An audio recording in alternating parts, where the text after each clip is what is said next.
Olá, espero que tudo vá bem com você e sua família. Seja bem-vindo mais uma vez. Olha, espero também que você esteja gostando das mensagens que estão sendo postadas toda semana a partir das 15 horas aqui no canal Sal da Terra. Se você gostar do vídeo, identificar que esse conteúdo é transformador e relevante, e lembrou de alguém que precisa ouvir essa e outras mensagens aqui postadas, compartilhe. Inscreva-se neste canal e deixe seu gostei, pois essa é uma maneira do YouTube entender que essa palavra deve ser propagada para mais pessoas, tá bom? Olha, pelo menos uma vez por mês eu vou postar aqui no canal uma mensagem especial. Essa mensagem que você está ouvindo agora é uma delas. Na verdade, ela é a primeira. É uma mensagem um pouquinho mais longa, mas com certeza vai valer a pena ouvir até o final. Agora, vamos descobrir qual é a oferta que agrada a Deus, de acordo com as Escrituras, é claro. Acredito que você já tenha ouvido falar de um homem chamado Moisés. Moisés é considerado até os dias de hoje um dos maiores profetas registrados na Bíblia. Ele foi chamado por Deus a liderar um povo que estava escravo por mais de 400 anos no Egito, em direção à terra prometida pelo próprio Deus. Terra esta que era rica e próspera, a famosa terra que mana leite e mel. Em sua peregrinação com o povo de Israel, a Bíblia registra diversos momentos de conflitos no meio da multidão e situações que demonstravam a necessidade da existência de regras de condutas, leis morais e até mesmo regras de procedimentos relacionados à forma de cultuar a Deus. Afinal de contas, aquelas pessoas tinham uma mentalidade de escravo e era necessário, ao longo do caminho no deserto, a transição dessa mentalidade para aprenderem a se conectar com seu Criador.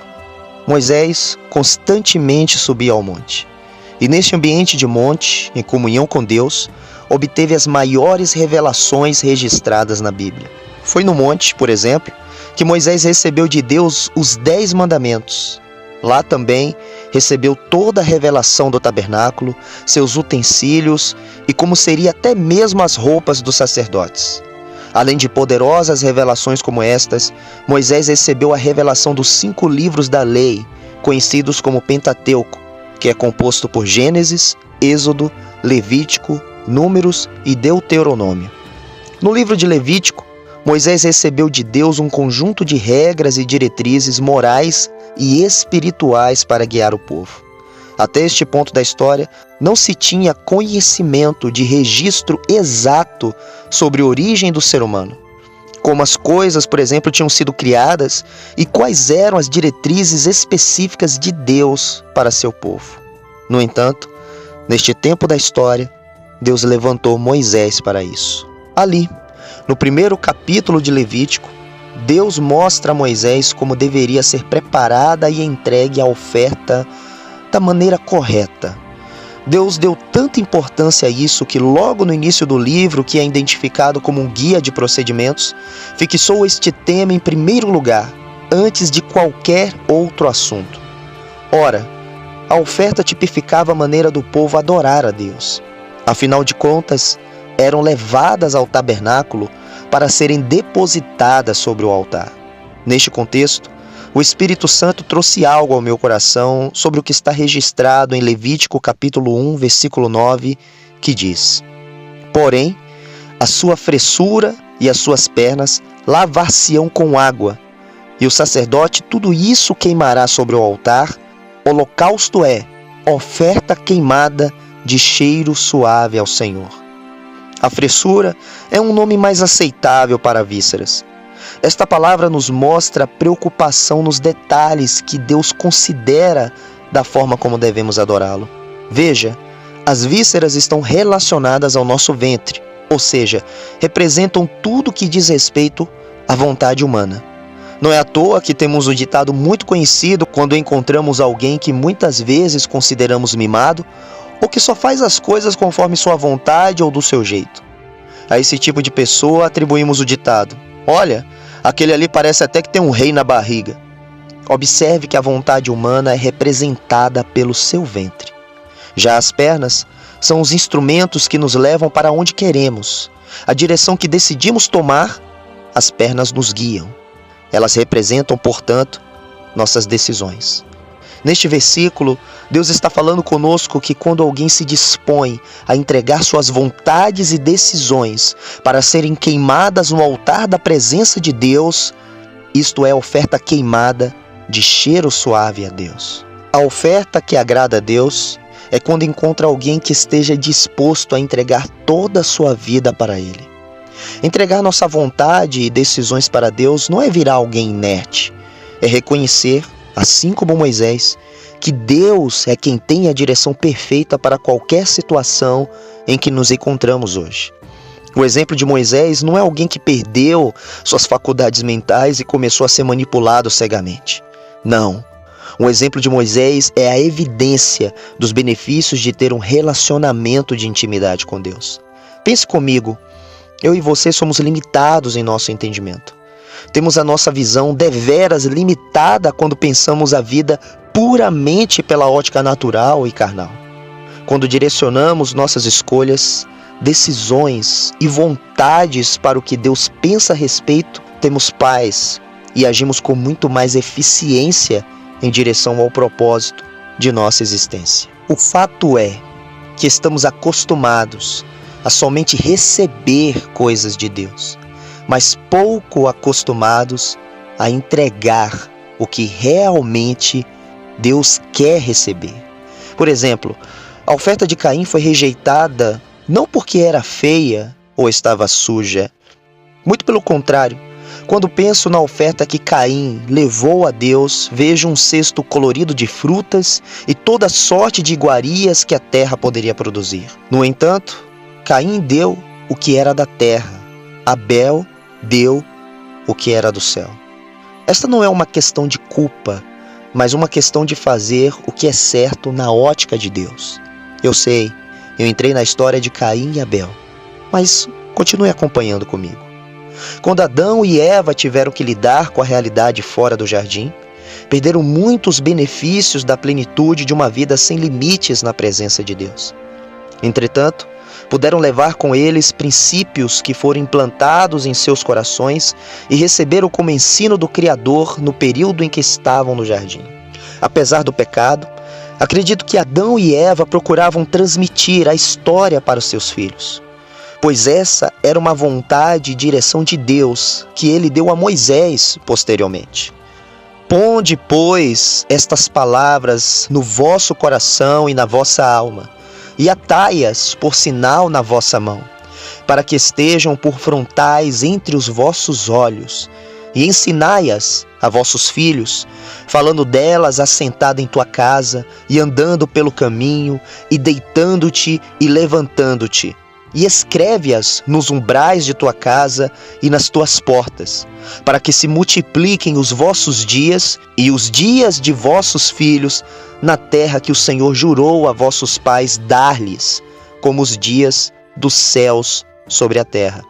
Deuteronômio, capítulo 11, versículos 18 a 21. Imagina agora Adão, Eva, Abel e Caim sentados juntos à mesa. Caim faz uma pergunta: mãe, como era no tempo que vocês estavam no jardim? Eva, olhando para Adão com um ar de saudade, mas mistura-se com a alegria de reviver aqueles momentos em sua mente e responde: ah, meu filho, eram tempos maravilhosos. Cuidávamos dos animais, seu pai cuidava muito bem do campo, das árvores frutíferas e ajudávamos as abelhas com a produção daquele mel tão maravilhoso. Toda a viração do dia era o momento mais esperado, porque o Criador sentava-se à mesa com a gente e levávamos para Ele toda a sorte dos frutos da terra e comíamos todos juntos, ríamos e éramos encorajados a continuar cuidando do jardim. Caim, ouvindo isso, disse: uau! E guardou esta cena dos frutos da terra em seu coração. Logo depois, Abel perguntou: mas pai, se era tão bom lá, por que vocês saíram de lá? Adão e Eva se entreolharam com lágrimas nos olhos e com a voz embargada, Adão responde contando toda a verdade a Abel. Meu filho, infelizmente preferimos satisfazer a vontade do nosso ventre. Não observamos os estatutos e juízos do nosso amado Criador. Não quisemos entregar nossas vontades e decisões a Ele e preferimos dar ouvidos a outro Deus. Desobedecemos a seus preceitos e não seguimos seus conselhos. Quando isso aconteceu, tudo mudou no jardim. Uma grande sombra cercou aquele lugar. Os animais não nos reconheceram mais como antes e ficaram ferozes. Onde havia beleza, cresceram espinhos. Sentimos medo e percebemos que estávamos até mesmo nus. Decidimos então nos esconder do Criador, pois estávamos envergonhados e percebemos o que tínhamos feito. Mas o pior de tudo, filho, foi quando vimos o nosso cordeirinho de 1 ano, sem defeito algum, totalmente inocente. Ele foi morto para que pudéssemos ser vestidos com sua pele e tampasse nossa vergonha. Foi a primeira vez que vimos derramamento de sangue no jardim. Por uma questão óbvia, meu filho, as nossas ações não puderam coabitar com a santidade e pureza daquele lugar e fomos colocados para fora, pois certamente seríamos consumidos pelo fogo da pureza. Abel, ouvindo isso, disse: "Uau!" e guardou a imagem daquele cordeirinho em seu coração. E passando alguns dias depois daquilo, os dois, Caim e Abel, entenderam de alguma forma que deveriam levar uma oferta ao Senhor. Caim foi confiante com aquele cenário que capturara em sua mente e coração dos frutos da terra compartilhados com o Criador. Não havia de forma alguma uma má intenção em seu coração. No entanto, este já não era mais o cenário possível para o ser humano. Tratava-se de um tempo que já havia passado. Ele ficou preso em uma estação passada, a qual Deus já tinha estabelecido o seu juízo e retirado o seu olhar. No entanto, Abel conseguiu captar a imagem daquele cordeirinho morto para vestir seus pais, e mesmo sem entender talvez tudo, mas pela fé, conseguiu captar que aquele cenário estava de alguma maneira condizente com o coração de Deus e sua vontade perfeita para o homem, e entregou a oferta que estava relacionada à vontade de Deus para o homem. Olhando para tudo isso, pode-se perceber que a oferta que agrada a Deus está alinhada ao que Deus quer receber e não ao que queremos dar ou entregar para Ele, por mais que aos nossos olhos pareça a oferta perfeita. Neste ponto, sugiro a você que chegou até aqui, depois de concluir esta mensagem, assistir ao vídeo Deus Quer Conhecer Você, acessando o card que está aparecendo agora no canto superior direito da sua tela. Na verdade, precisamos aprender o que Deus gosta andando com Ele, nos relacionando com Ele diariamente. Quando damos um presente a alguém, focamos no que queremos ou naquilo que realmente é importante para a pessoa? Porque quando tratamos do nosso relacionamento com Deus, pensamos de maneira diferente. Ao nos relacionarmos com Deus, descobrimos quais são seus pensamentos por meio do conhecimento das Escrituras. Essa é a chave, pois não foi em vão que Ele levantou Moisés para iniciar o registro escrito de sua vontade perfeita para o homem. Olha, Deus quer se relacionar conosco, e ninguém melhor do que Ele próprio para nos dizer qual é a forma correta de adorá-lo, ou seja, qual é de fato a oferta que agrada a Deus.